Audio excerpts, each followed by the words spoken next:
true that anything more than 15 minutes of monologue is heard from one ear and it goes from the other while the eyes are open.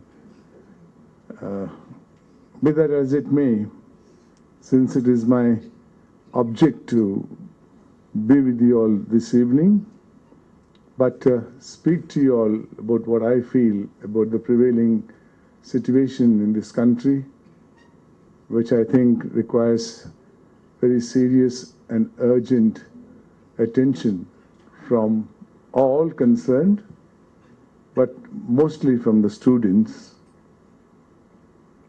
Again, I'll explain why, particularly the students. Let me go back to about 65 years when we got independence.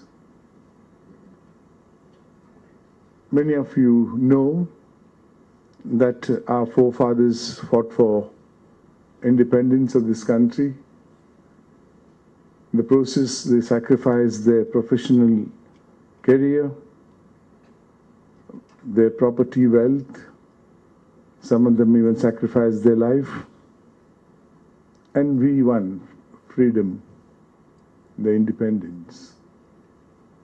Soon thereafter, a body was created to control the administration in this country, called the Constituent Assembly, which met almost for 4 years. I say it with the particular purpose because the proceedings before that Constituent Assembly, which was as big as the present Parliament, if not bigger, was so disciplined that in the 4 years of its existence, not in one day a single member of the Constituent Assembly walked out.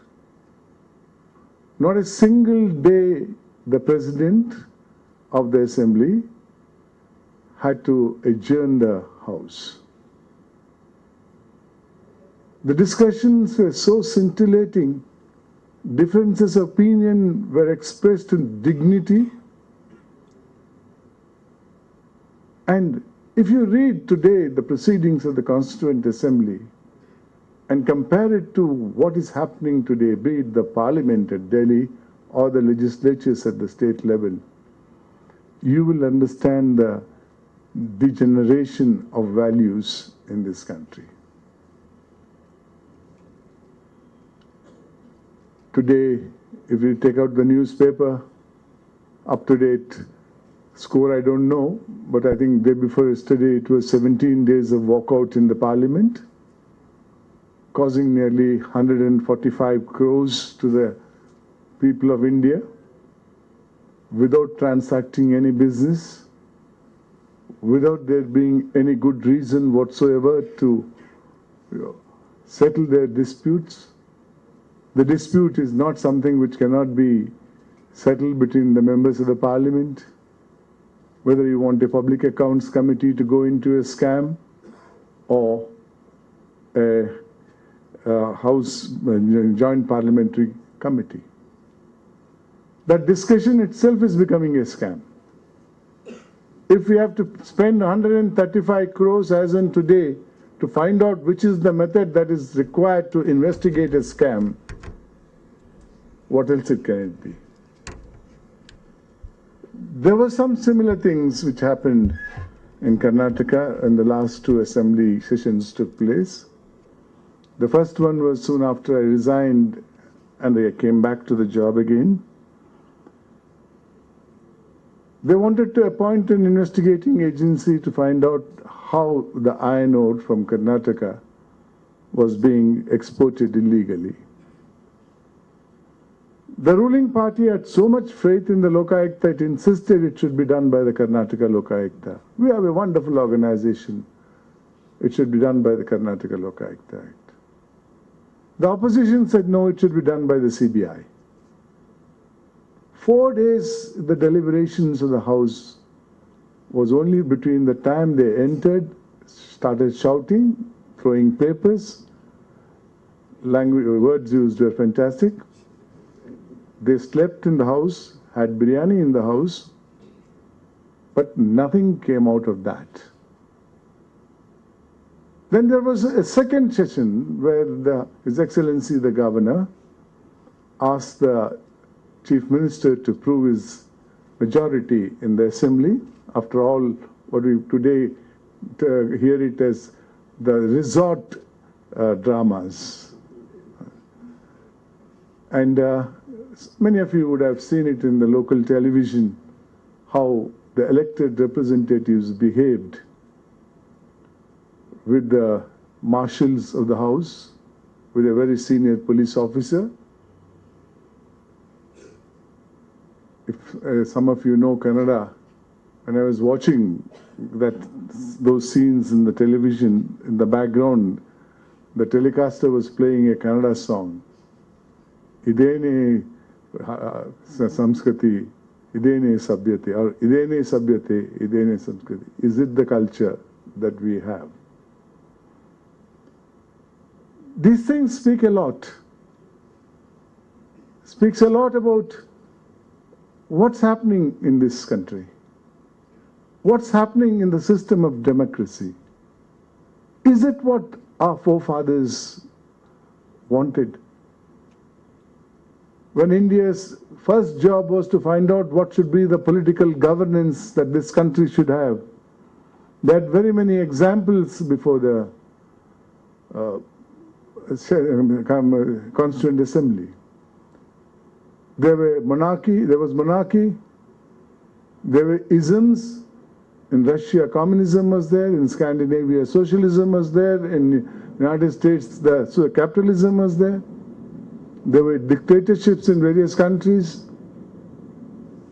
But if you read the debate, you will find what was really in the mind of the people who gave us democracy, independence.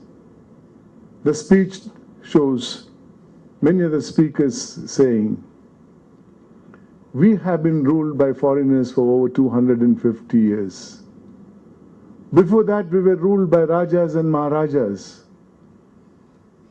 We have now an independence.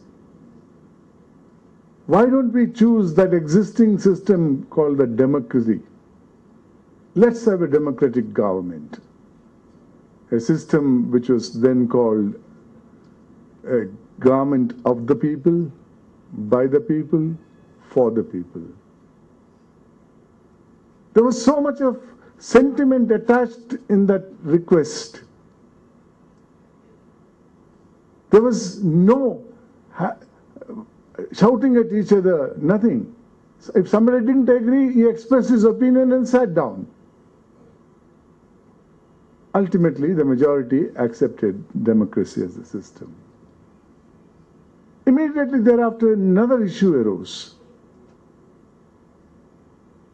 Question was whether the people who contest election and represent the people in the political system, should there be any educational qualification that should be fixed?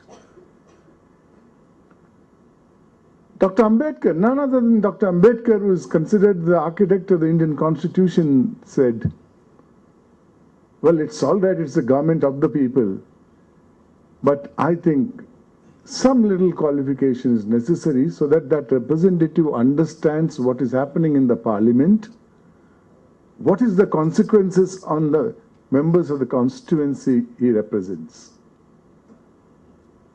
Practically everybody agreed. Yes, that's correct.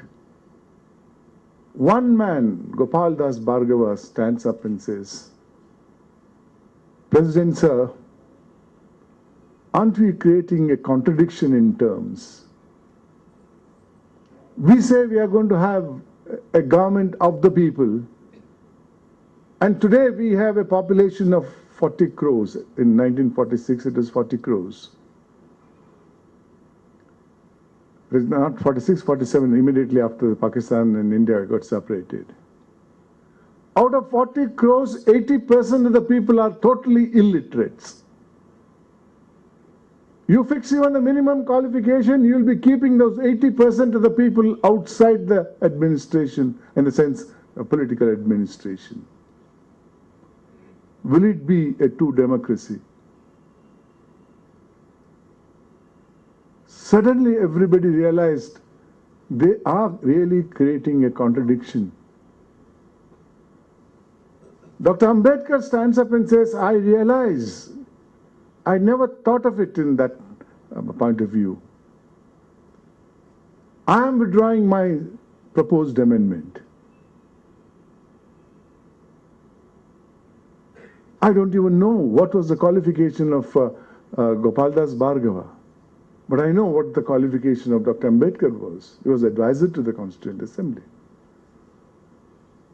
The man had the courage to stand up and say, I'm wrong. And they left it to the Representation of People's Act to fix the qualification, if at all necessary. The only qualification today is that it should not be convicted for more than 2 years and so on and so forth. But if the conviction is stayed, then he can become whatever he is. A mere filing of FIR is not enough, a trial is not enough. And in India, you would know, a criminal case to be decided finally, it takes about 25 years. I mean, I'm not exaggerating. Take the case of Sukram, who was a union minister for communication in 1996. He was caught by the CBI with about 3.5 crores of rupees under his mattress. Forget the rest of the money that was kept somewhere else. 96 itself, the charge sheet was filed, but he was convicted in 2009 for 3 years. He was 84 years old then. The High Court of Delhi has stayed it. Then there is the Supreme Court. By the time we finish with this system, it will be about 30 to 40 years. Be rest assured, none of the courts are going to convict him, because somebody else will take him away before that. I'm saying it because these are things which are the ground realities. Things have to be changed. Everybody speaks that there is huge corruption. In February 2009, the Prime Minister of India, inaugurating the CBI annual conference, said there's huge corruption in politics and in administration. Investigating agencies should do more. They should catch big fish and get them punished severely. None of them are truly possible in the present system. Very good thing. But I have the highest regard for the present Prime Minister. I consider him as an honest man from what I read about and what I hear about him. But what did his government do on 23rd of December 2008? It moved 17 bills in the parliament, and which was passed, irrespective of the political party, in 12 minutes. A bill would normally take minimum 2 to 3 days to be discussed in the parliament and to be passed. But for all the time wasted otherwise, they did this record of maybe the Guinness books, it has been recorded. I'm not concerned about the 16 other bills in that. One bill is an amendment to the Prevention of Corruption Act. 3 sections which are there, which was helping the prosecuting agencies like the Lokayukta, like the CBI or other investigating agencies, were sought to be removed from the statute. Making the act, denuding the act and making the investigating agencies totally useless. 2 months later, Prime Minister says, this is the corruption, this is what you should do. 2 months earlier, his government presents a bill of this nature. Are we not being fooled? People who are